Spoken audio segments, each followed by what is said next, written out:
Ang notification ng email ay sumilaw sa aking cellphone ng 2:47 a.m. 2 araw pagkatapos nilang tapusin ang aking kontrata. 2 araw pagkatapos makita ng aking asawa, ang CEO, na pinamahalaan ko ang pag-impake ng aking opisina nang walang isang salitang binigkas. Maikli ang mensahe, propesyonal, puno ng uri ng corporate condescension na nagpapaikot sa aking sikmura. Daniel, binago namin ang aming desisyon. Sa tingin ng board, napaaga ang iyong pag-alis. Bumalik ka sa iyong posisyon Lunes ng umaga. Pag-uusapan natin ang mga terms. Sinignahan ito ni Victoria Hayes, aking asawa sa loob ng 9 na taon, ang babaeng nagpatubo ng Apex Digital Solutions mula sa isang startup hanggang sa 200 milyon na kumpanya habang ako ang kanyang Chief Technology Officer.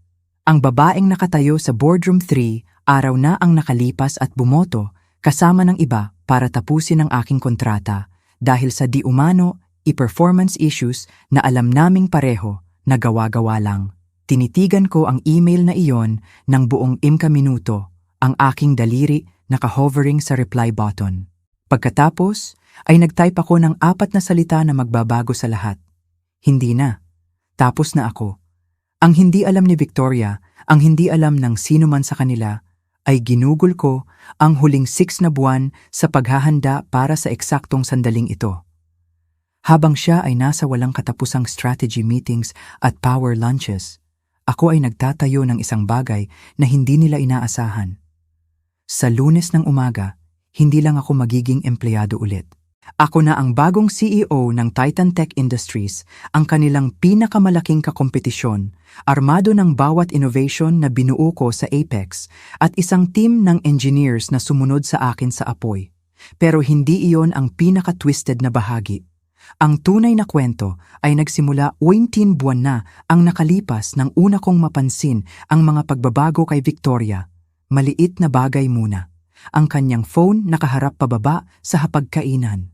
Mga gabing huli sa opisina na amoy mamahaling pabango pag-uwi niya. Mga board meetings na biglang nangangailangan ng weekend trips sa mga resort. Hindi ako tanga. Alam ko kung ano ang itsura ng isang nabibikis na kasal. Naranasan iyon ng aking mga magulang ng brutal na diborsyo noong ako'y 12 at isinumpa kong hindi mangyayari iyon sa akin. Kaya sa halip na harapin si Victoria, ginawa ko ang gagawin ng sinumang mabuting technologist. Nagsimulang mangolekta ako ng data. Ang pangalan ko ay Daniel Santos. Ako ay 38 taong gulang at hanggang 3 araw na ang nakalipas, ako ang Chief Technology Officer sa Apex Digital Solutions. Ang kumpanyang tulong ko itinaas mula sa wala hanggang naging leader sa industriya. Nakilala ko si Victoria Reyes 11 taon na ang nakalipas sa isang tech conference sa Manila. Siya ay nagpre-present ng paper tungkol sa disruptive business models at ako ay nagpapakita ng prototype para sa cloud-based analytics software na naging flagship product ng Apex. Pareho kaming gutom, ambisyoso at naniniwala na masusupil natin ang mundo ng sama-sama. Ang aming unang date ay tumagal ng 14 na oras. Nagsimula sa isang coffee shop na nag-aaway tungkol sa market positioning, lumipat sa restaurant na nagde-debate tungkol sa venture capital strategies, at natapos sa kanyang hotel room na nagsisketch ng business plan sa whiteboard na in-order niya mula sa room service. Hindi eksaktong romantic, pero para sa dalawang tech nerd, perpekto iyon. Inilunsad namin ang Apex 6 buwan pagkatapos gamit ang $200,000 mula sa aming pinagsamang savings at 2 milyon na angel investment na nakuha ni Victoria mula sa kanyang dating propesor sa business school. Ako ang humawak sa lahat ng technical development, habang si Victoria ang namamahala sa operations, sales, at investor relations. Perpektong team kami, nagpapalakas sa lakas ng isa't isa, tinatakpan ang kahinaan ng bawat isa. Mas mabilis tumubo ang kumpanya kaysa inaasahan namin. Sa loob ng 3 taon, mayroon na kaming 52 empleyado at 800 milyon na annual revenue. Sa loob ng 5 taon, nag-IPO kami na may valuation na nagpa-multi-millionaire sa amin pareho sa papel. Nagpakasal kami sa panahong iyon, maliit na seremonya sa isang vineyard sa Tagaytay, napapaligiran ng investors, empleyado at venture capitalists na tumaya sa aming vision. Pagbabalik tanaw, napagtanto ko na kahit ang aming kasal ay higit na tungkol sa business networking kaysa pagdiriwang ng aming relasyon. Pero noon, akala ko iyon ang itsura ng tagumpay. Akala ko nabubuhay kami sa pangarap. Nagsimulang lumabas ang mga bitak mga 2 taon na ang nakalipas. Naging obsessed si Victoria sa expansion, itinulak sa mga market na sa tingin ko hindi pa kami handa. Nagsimulang magdala siya ng outside consultants, mamahaling MBA types na hindi pa nakasulat ng isang linya ng code, pero biglang alam na mas mabuti kaysa sa akin kung paano patakbuhin ang tech company. Naging tense ang board meetings. Si Victoria ay mag-o-overrule sa aking technical recommendations pabor sa kahit anong strategy na iminungkahi ng consultants. Pagkatapos ay magpapanggap na nagulat nang mag-fail ang implementations o ma-miss ang deadlines. Bago tayo magpatuloy, kung nakakakita ka ng compelling na kwentong ito, pindutin ang subscribe button. Mag-iwan ng comment kung ano ang gagawin mo sa sitwasyong ito at ismash ang like button para matulungan ng iba na makita ang video na ito. Ang inyong suporta ang nagpapatuloy ng mga kwentong ito. Ang tunay na breaking point ay dumating sa isang product launch 8 buwan na ang nakalipas. Binuo namin ang isang bagong AI-driven analytics platform, isang bagay na personal kong na-architect sa loob ng 18 buwan. Revolutionary ito, tunay na groundbreaking na teknolohiya na maaaring maging sementado ang posisyon ng Apex bilang leader sa industriya sa susunod na dekada. Pero 2 linggo bago ang launch, binawi ni Victoria ang buong proyekto. Kinansela niya ito nang walang konsultasyon sa akin. Walang courtesy man lang na pag-usapan muna. Inanunsyo niya ito sa board meeting na parang minor scheduling adjustment. Pagkatapos ay lumipat sa susunod na agenda item habang nakaupo ako roon na parang sinuntok sa tiyan. Pagkatapos ng meeting na iyon, sinunggaban ko siya sa kanyang opisina. Victoria, ano bang nangyari? 2 taon ng trabaho iyon, milyon-milyon sa development costs. Hindi nakakatugon ang proyekto sa market timelines, sabi niya nang hindi tumitingin mula sa kanyang laptop. Tinakbo ng consultants ang numbers at inirekomenda na mag-pivot tayo sa may mas mabilis na ROI. Ang consultants, natawa ako pero walang katatawanan doon. Ang parehong consultants na hindi pa nakabuo ng kahit ano sa buhay nila, na hindi nakakaunawa ng unang bagay tungkol sa kung ano ang nagpapaspecial sa teknolohiyang ito. Naiintindihan nila ang business, Daniel. Isang bagay na lagi mong nahihirapan. Sumakit iyon dahil bahagyang totoo. Ako ang tech guy, ang builder, ang nagiging reality ng mga idea. Si Victoria ang business mind, ang strategist, ang nagiging profit ng teknolohiya. Pero sa kahit anong dahilan, tumigil siya sa pagtingin sa akin bilang pantay na partner at nagsimulang tratuhin ako bilang empleyado na hindi nakakaunawa ng bigger picture. Nagsimulang maging mas mapanuri ako pagkatapos noon. Lalong napuno ng meetings na hindi ako inimbita ang schedule ni Victoria. Strategy sessions kasama ng board members ay nangyayari sa dinners sa exclusive restaurants kung saan biglang hindi na ako kailangan. Gumawa siya ng bagong executive committee na gumagawa ng major decisions ng walang input ko. Pagkatapos ay ipinapakita sa akin bilang tapos na dapat kong i-implement. Subtle pero systematic ang marginalization. Bawat linggo, kaunti na lang ang impluwensya ko, kaunti na lang ang autoridad ko, kaunti na lang ang boses ko sa kumpanyang tulong ko itinatag. At bawat linggo, lalong lumalayo si Victoria, lalong nagiging guarded, lalong parang estranghero na nakasuot ng mukha ng aking asawa. Doon ako nagsimulang mag-document ng lahat. Bawat email, bawat meeting, bawat desisyon na lalong itinutulak ako sa gilid. Wala akong pinaplano noon, nag-iingat lang ng records sakaling lumala. Pero noon ko natuklasan ang tunay na dahilan kung bakit ako sinusideline ni Victoria at nagbago ang lahat. Isang Huwebes ng gabi. Si Victoria ay di umano'y nasa board dinner kasama ng investors. Nagtatrabaho ako ng huli sa opisina para isalvage ang maaari mula sa cancelled AI project nang mapansin ko ang kakaiba sa server logs. May nag-a-access ng proprietary files mula sa executive account ni Victoria, pero ang IP address ay hindi tugma sa alinman sa aming approved locations. Pwede kong i-report sa IT security. Dapat nga, pero may humila sa akin na i-trace ito mismo. Galing ang access sa isang luxury hotel sa Makati, ang uri ng lugar na nagsisimula sa 45,000 kada gabi, ang kwarto. At ayon sa calendar ni Victoria, dapat nasa restaurant sa kabilang dulo ng lungsod siya para sa investor dinner na iyon. Nakaupo ako ron na nakatitig sa server logs ng 10 minuto, ang isip ko tumatakbo sa mga posibilidad. Pagkatapos ay ginawa ko ang isang bagay na hindi ko pa nagawa noon. Inaccess ko ang security footage mula sa parking garage ng building namin. Umalis ang Mercedes ni Victoria ng 6:15 p.m. Hinila ko ang traffic camera feeds, public records na kayang i-access ng sinumang may tamang technical knowledge at tinunton ang kanyang ruta. Hindi siya pumunta sa restaurant. Diretso siya sa hotel na yon. Kinabukasan, nag-hire ako ng private investigator na si Sarah Santos, dating NBI agent, espesyalista sa corporate espionage at infidelity cases. Binigyan ko siya ng schedule ni Victoria, mga frequent locations niya, mga pangalan ng consultants na lagi niyang nakikita. 3 linggo pagkatapos, ibinigay sa akin ni Sarah ang file na naglinaw ng lahat. Hindi lang affair ang ginagawa ni Victoria.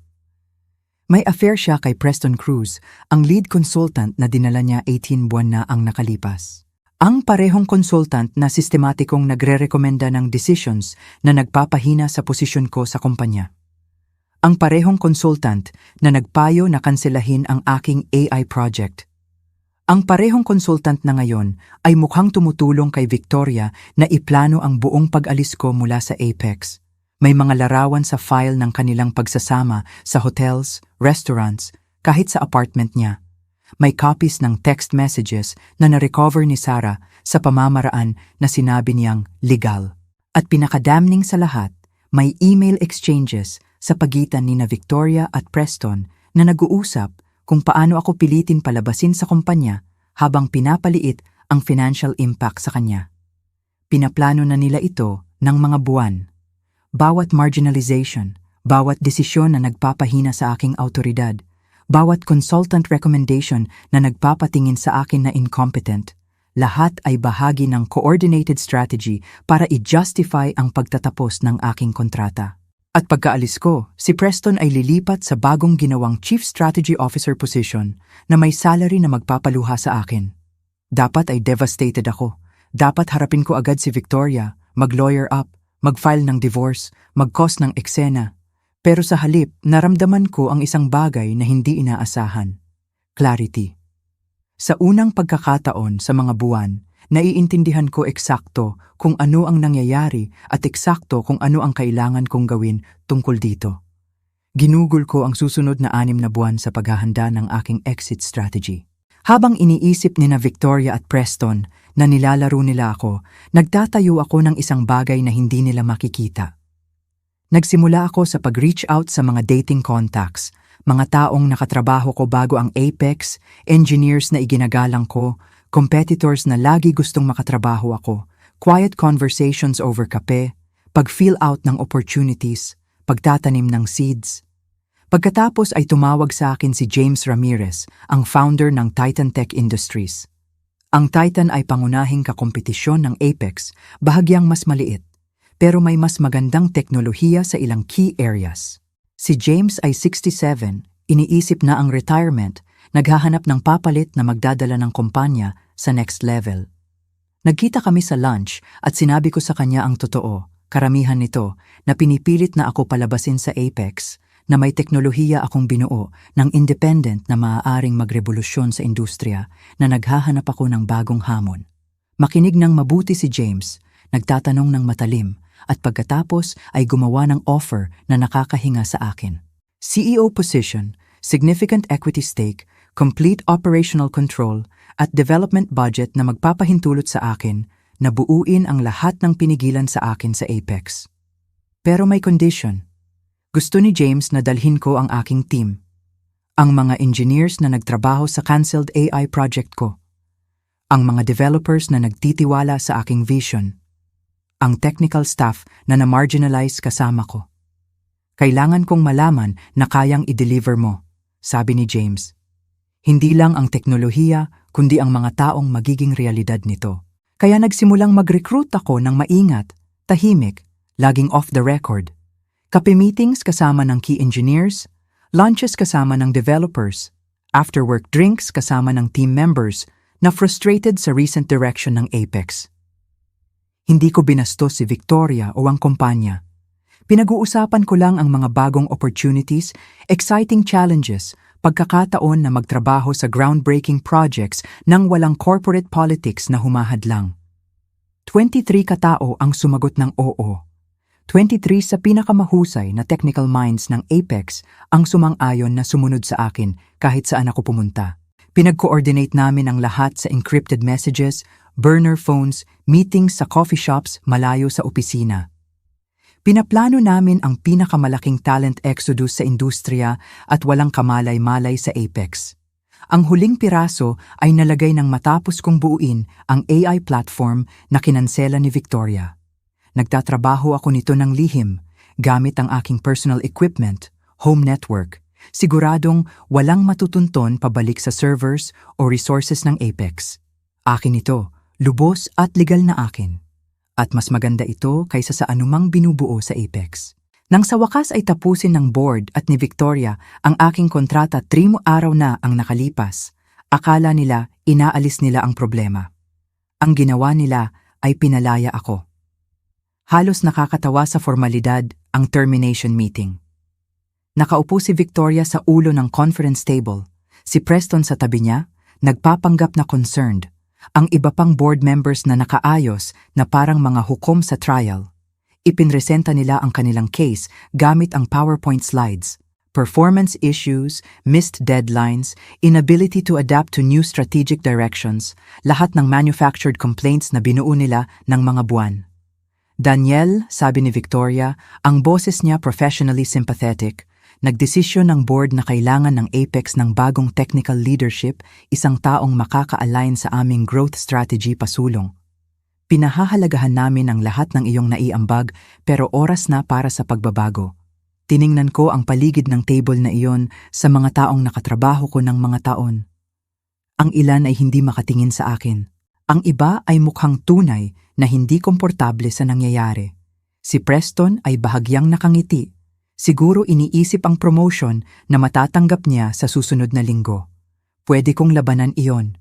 Pwede kong ibunyag ang affair, ang conspiracy, ang ebidensya na nakolekta ni Sarah. Pwede kong magbanta ng lawsuits at gawing pangit ang lahat. Sa halip, tumangulang ako at pinirmahan ang kanilang separation agreement. Nagalok sila ng 6 na buwang severance at non-compete clause na magpipigil sa akin na magtrabaho sa industriya sa loob ng 2 taon. Pinirmahan ko lahat ng hindi mabasa ng mabuti na nagpalawak ng ngiti ni Preston. Akala niya nabali ako, natalo, tinatanggap ang aking kapalaran na parang tinalo na aso. Ang hindi alam ni Preston ay may sarili akong lawyers na nag-review ng agreement na iyon mga linggo bago. Nakahanap sila ng sapat na loopholes at ambiguous language para makapasok ng track. Ang non-compete ay hindi tatagal sa korte. Lalo na dahil sila ang nag-terminate sa akin kaysa ako ang umalis ng kusang loob. Pero pinayagan ko silang isipin na nanalo sila. Pinayagan ko silang isipin na tahimik akong umaalis. Pinamahalaan ko ang aking opisina ng hapong iyon habang nakatingin si Victoria mula sa kanyang doorway. Walang nag-usap. Ano pa bang sasabihin? 9 na taon ng kasal, 8 taon ng pagbuo ng kumpanya ng sama-sama. Lahat nabawasan sa sandaling ito ng malamig na professional separation. Kinuha ko ang aking personal belongings, ang aking technical notebooks na lagi kong pinaghiwalay sa company property at ang larawan namin mula sa araw ng kasal. Hindi dahil gusto kong maalala kami, kundi dahil gusto kong maalala na huwag na muling magtiwala ng ganon. Nang gabing iyon, nakipagkita ako kay James Ramirez at pinirmahan ng kontrata para maging CEO ng Titan Tech Industries. Lalabas ang press release Lunes ng umaga, parehong umaga na inaasahan ni Victoria na sasagot ako sa kanyang patronizing job offer. Inactivate ko rin ang aking recruitment network at lahat ng 23 engineers ay nagsumite ng kanilang resignation sa Apex nang sabay-sabay sa Biyernes ng hapon. Bawat isa, maingat na binuo para maiwasan ang breach of contract habang malinaw na sumusunod sila sa akin sa Titan. Perpekto ang timing. May 3 major client presentations ang Apex na nakaschedule sa susunod na linggo. Lahat nangangailangan ng malalim na technical knowledge na kakalakad lang palabas ng pinto. May ongoing development projects sa sila na matitigil ng walang engineers na nakakaunawa sa codebase. At may kakompetisyon sila, nakakadagdag lang ng eksaktong technical leadership at innovation capability na sinusubukan nilang alisin ng mga buwan. Dumating ang email ni Victoria ng 2:47 AM noong Sabado, siguro pagkatapos niyang harapin ang mass resignation crisis noong Biyernes ng gabi at napagtanto kung gaano siya kamali sa kalkulasyon. Doon ko sinagot ng 4 na salitang iyon. Hindi na. Tapos na ako. Ang kanyang tugon ay dumating sa loob ng 20 minuto at nawala na ang professional veneer. Daniel, kailangan nating mag-usap. Mas malaki ito kaysa sa ego mo. Tawagan mo ako agad, hindi ako tumawag. Sa halip, nagpadala ako ng mas mahabang reply. Victoria, sa huling 6 na buwan, pinanood kitang sistematikong binuwag ang lahat ng pinagsamahan nating buuin. Pinarginalize mo ako. Pinahina ang aking autoridad. Kinansela ang mga proyektong ginugol ko ng mga taon sa pagbuo, habang pinaplano ang aking pag-alis kasama si Preston Cruz. Oo, alam ko tungkol kay Preston. Alam ko ang affair, ang conspiracy para pilitin akong palabasin, ang strategy para paliitin ang financial exposure mo sa ating hindi maiiwasang divorce. May documentation ako ng lahat nito, pero wala akong interes na gawing pangit ito. Simple lang, lilipat ako sa mas maganda. Sa Lunes, ako na ang CEO ng Titan Tech Industries. 23 sa pinakamahusay na engineers ng Apex ay sasama sa akin. At ang AI platform na kinansela mo, tinapos ko na. Akin ito. Binuo ng buo sa aking sariling oras at resources. At magre-revolusyon ito sa industriya habang nahihirapan ang Apex na muling buuin ang technical team na nawala mo. Gusto mo akong mawala, Victoria? Binabati kita. Nakuha mo eksakto ang gusto mo. Ngayon harapin mo ang mga resulta. Ang kanyang susunod na tugon ay puro panic. Daniel, pakiusap. Maayos pa natin ito. I-reinstate ka agad ng board. Full authority, complete control ng technical operations. Aayusin natin ito. Huli na, sagot ko. Lipat na ako. Ikaw rin dapat. Tumawag ang aking phone ng 17 beses sa susunod na oras. Si Victoria, si Preston, board members, kahit ilan sa engineers na hindi sumama sa aking exodus na sinusubukang kumbinsihin akong mag-isip ulit. Inignore ko silang lahat. Sabado ng hapon, dumating si Victoria sa aking apartment. Technically, ang apartment namin, bagaman matagal na akong natutulog sa guest room, mukha siyang pangit.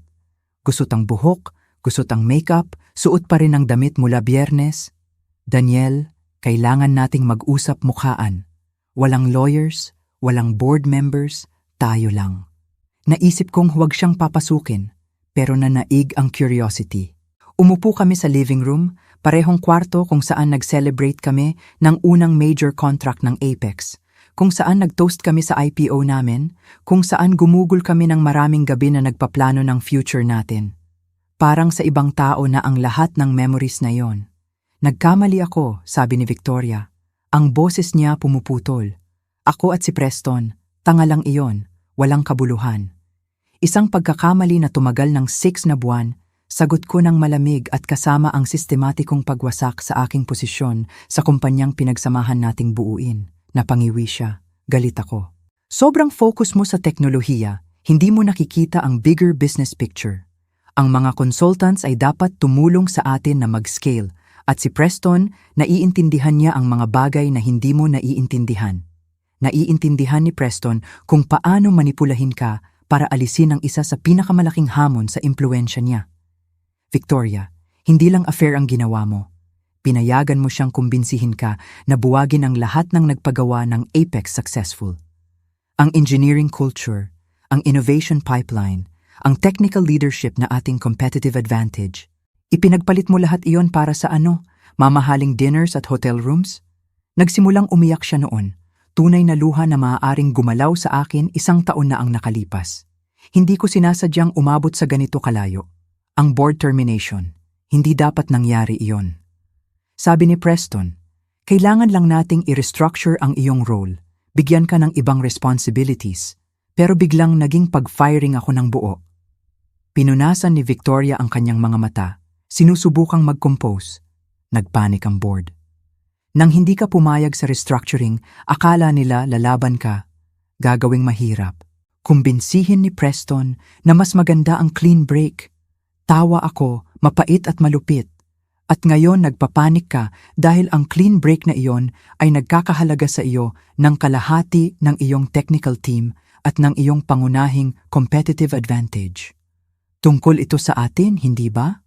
Ito ay para i-save ang Apex. Hindi niya tinanggihan. Magiging crippled ang kumpanya nang wala ka. Magfa-fail ang projects. Aalis ang clients. Matutumba ang stock price kapag lumabas ito sa publiko. Daniel, pakiusap. Kung minsan mo pang inalala ang pinagsamahan nating buuin, huwag mong sirain ng ganito. Tumayo ako, lumakad sa bintana, tumingin sa city lights. Ang Maynila sa gabi ay lagi nang nagpapakalma sa akin, nagpapaalala kung bakit ko minamahal ang lungsod na ito, ang buhay na ito, ang future na dapat buuin namin ni Victoria dito. Ang pinagsamahan nating buuin ay namatay noong desisyon mo na expendable ako, sabi ko ng mahina. Ang mangyayari sa Apex ngayon ay problema mo, hindi akin. Pero Daniel, simula niya. Humarap ako sa kanya. Gusto ko ng divorce, uncontested, fair division of assets. Walang drama. Manatili ka bilang CEO at sa anumang natira ng Apex. Ako ay lilipat sa aking buhay. At si Preston, patalsikin mo. Effective immediately o ilalabas ko ang lahat ng alam ko tungkol sa inyong relasyon at sa kanyang papel sa pagmamanipula ng board decisions. Naputla ang mukha ni Victoria. Pin-blackmail mo ako. Binibigyan kita ng choice. I-handle ito ng profesional o ipahandle ko ito sa publiko. Ikaw ang bahala. Umalis siya ng walang ibang salita at ginugol ko ang natirang weekend sa paghahanda para sa aking bagong role sa Titan. Dumating ang Lunes ng umaga na may uri ng crisp na taglagas na clarity na nagpaparamdam na posible ang lahat. Nagising ako ng 5:00 AM, nag-jogging sa tabi ng dagat. Bumalik at sinuot ang aking pinakamagandang suit. Hindi ang corporate uniform na isinuot ko sa Apex, kundi isang mas matalim, mas confident. Ang suit ng isang CEO, hindi CTO. Lumabas ang press release ng 8:00 AM. Inanunsyo ng Titan Tech Industries si Daniel Santos bilang bagong CEO, nagdadala ng revolutionary AI technology at proven leadership para i-drive ang next generation innovation. Sa 8:30, sumabog ang aking phone sa messages mula sa industry contacts, reporters, dating colleagues. Lahat gustong malaman ang kwento sa likod ng biglaang paglipat ko mula CTO sa Apex, patungo sa CEO sa kanilang pangunahing kakompetisyon. Inignore ko ang karamihan, nakafocus sa aking unang araw sa Titan. Nakipagkita sa akin si James Ramirez sa entrance. Nakangiti na parang proud na ama. Handa ka nang baguhin ang mundo? Tanong niya. Nagsimula na, sagot ko. Ang engineering team na ni-recruit ko ay naghihintay sa main conference room.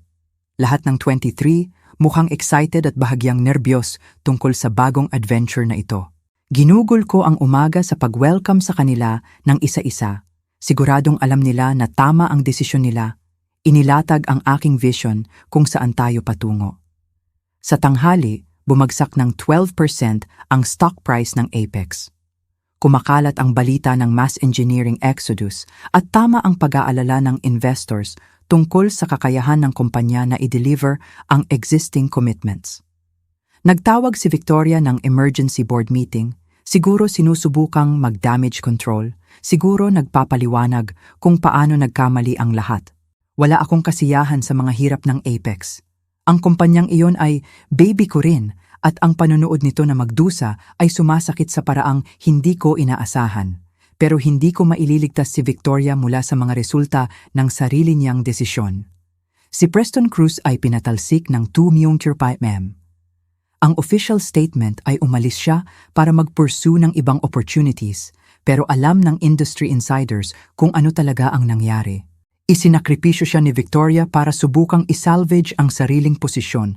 Itinapon ang kanyang lover sa ilalim ng bus para pakikalmahan ang board members na galit sa biglaang krisis ng kumpanya.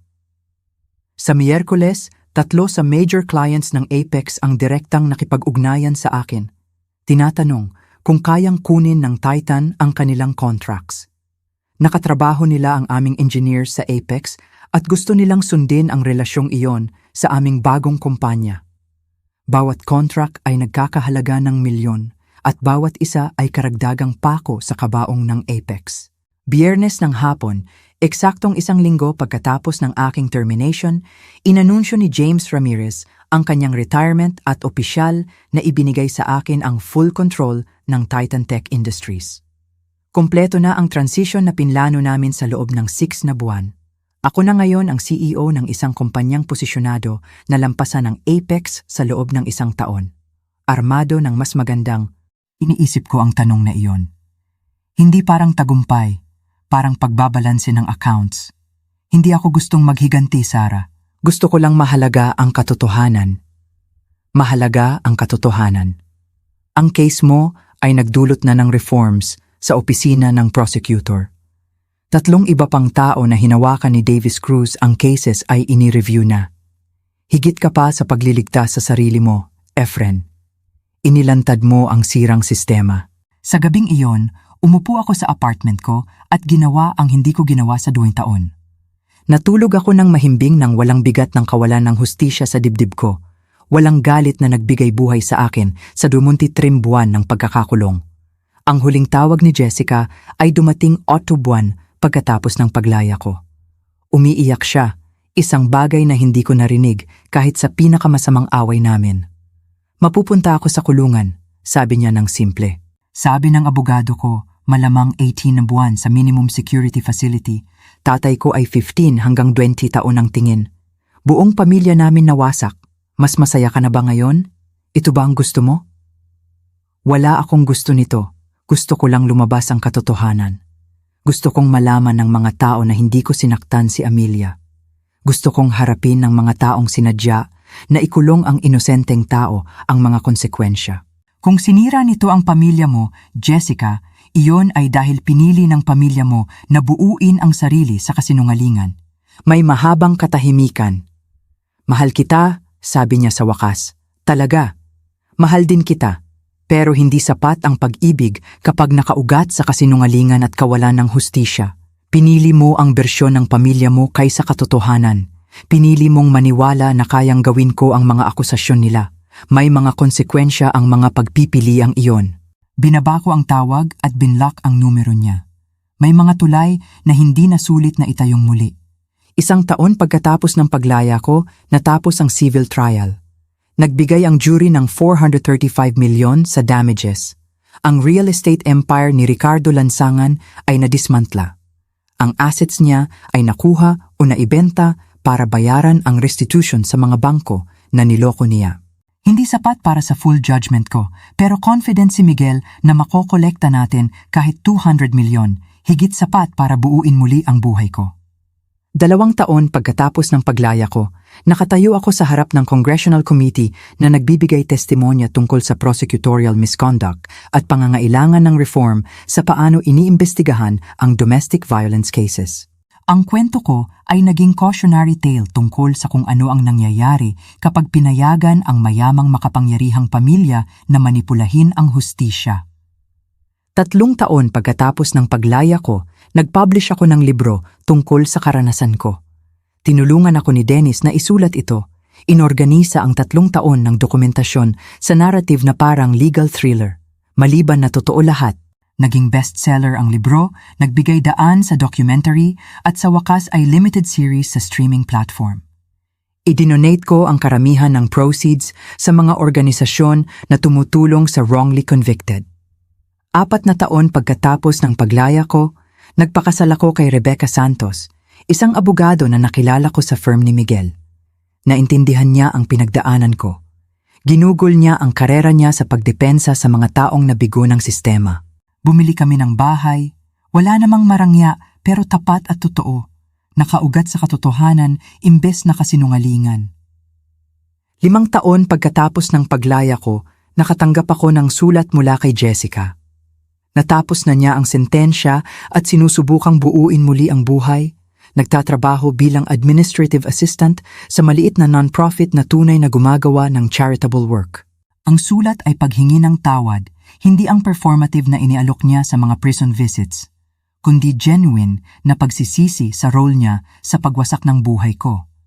Hindi siya humingi ng tawad, hindi umaasa ng sagot. Gusto niya lang malaman ko na naiintindihan niya na ang ginawa niya, na bawat araw ng sentensya niya ay iniisip ang inosenteng lalaking tinulungan niyang makulong. Hindi ko sinagot ang sulat. May mga bagay na hindi mapapatawad, matatanggap lang at iiwan sa likod. Namatay si Ricardo Lansangan sa federal prison sa 10 taon ng incarceration niya. Heart attack, siguro dahil sa stress ng pagkawala ng lahat ng itinayo niya. Wala akong naramdaman nang marinig ko ang balita. Walang kasiyahan, walang dalamhati, basta neutral na pagkilala na natapos na ang isang kabanata. Si Amelia ay nagpaabot sa wakas sa pamamagitan ng mutual friend, gustong mag-apologize at magpaliwanag. Tumanggi akong makipagkita. Anumang paliwanag niya sa role niya sa nangyari ay hindi na mahalaga. Nakaraan na ang nakaraan at nagtayo ako ng kinabukasan na walang kasama ang mga sumubok sirain ako. Sa pagbabalik tanaw ngayon, 6 na taon pagkatapos lumabas sa Riverside Correctional Facility, na-realize ko ang isang mahalagang bagay. Akala ng pamilya Lansangan ay parusa nila ako sa isang bagay na hindi ko ginawa. Akala nila, pinoprotektahan nila si Amelia mula sa sisihin, pinapanatili ang reputasyon ng pamilya, inaayos ang problema nila gamit ang pera at impluensya. Pero ang ginawa nila talaga ay binigyan ako ng isang bagay na wala ako dati. Ganap na kalinawan kung ano ang mahalaga. Ang 2 taon ko sa kulungan ay nagturo sa akin na ang katotohanan ang tanging currency na mahalaga. Na ang delayed justice ay hindi denied justice kung pasensyoso at methodical ka. Na ang ilang laban ay napanalunan hindi sa kamao o abogado, kundi sa dokumentasyon at determinasyon. Nawala ko ang 2 taon ng buhay ko, pero nakuha ko ang mas mahalaga. Ang kaalaman na kayang mabuhay ang pinakamasama at lumabas na mas malakas na kayang harapin ang kawalan ng hustisya at lumaban ng hindi naging halimaw na inakusahan nila. Na ang revenge ay hindi kailangang marahas o ilegal. Minsan ang pinaka-devastating na revenge ay simpleng pagbubunyag ng katotohanan at hayaan itong gawin ang ginagawa nito ng pinakamabuti. Sirain ang mga kasinungalingang pinagtayuan ng buhay ng mga tao. Kung nakita mo ang halaga sa kwentong ito, kung pinaisip ka nito tungkol sa hustisya, pamilya o presyo ng katotohanan, maglaan ka ng sandali para i-like ang video na ito. I-share ito sa isang taong kailangang marinig ang tungkol sa pagtayo laban sa kawalan ng hustisya kahit imposible ang odds. Mag-iwan ng comment sa ibaba tungkol sa isang pagkakataon na mas mahalaga ang katotohanan kaysa convenience. Kung kailan nagastos ka ng isang bagay sa paggawa ng tama, pero ginawa mo pa rin. At mag-subscribe sa channel na ito para sa higit pang kwento tungkol sa ordinaryong tao na nahaharap sa extraordinary circumstances tungkol sa mga laban na pinaglalaban natin hindi gamit ang armas, kundi sa integridad, ebidensya at matigas na pagtanggi na hayaang manalo ang kasinungalingan. Dahil lahat ay may kapasidad na sirain ng kawalan ng hustisya. Pero lahat din ay may kapasidad na lumaban, tumanggi na manatili sa lupa, gawing war room ang selda ng kulungan at gawing judgment day ang release date. Ako si Efren Morales at gumugol ako ng 2 taon sa kulungan para sa krimeng hindi ko ginawa. Ang araw na nilaya ako ay ang araw na nawala ang lahat sa misis ko at pamilya niya. Hindi dahil gusto ko ng revenge, kundi dahil laging nananalo sa huli ang katotohanan. Kailangan mo lang maging pasensyoso ng sapat para hayaan itong gumana.